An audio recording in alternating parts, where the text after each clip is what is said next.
Министерство образования Туркменистана организовало соревнования по ментальной арифметике среди школьников, которое прошло в Туркменском государственном университете имени Махтумкули. Это мероприятие собрало 110 участников в возрасте от 6 до 14 лет из разных уголков страны. Мы занимаемся каждыми днями, много часов в день. И так у нас появляются хорошие большие результаты. Я хочу так продолжать заниматься и достичь до самых хороших результатов, чтобы всегда занимать лишь одни первые места.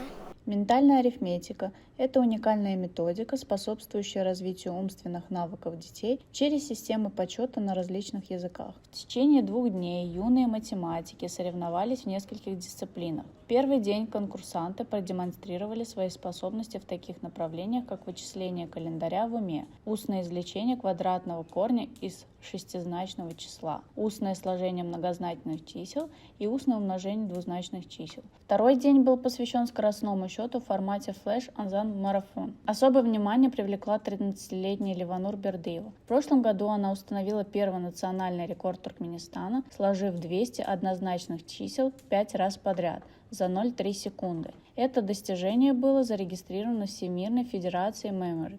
Я начала заниматься ментальной арифметикой благодаря своей подруге.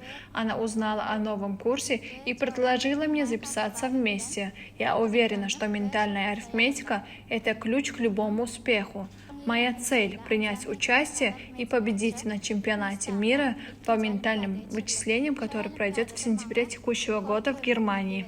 В результате соревнований школьниками были установлены новые национальные рекорды по 4 видам ментальной арифметики. Победители и призеры получили дипломы и ценные подарки от Министерства образования Туркменистана.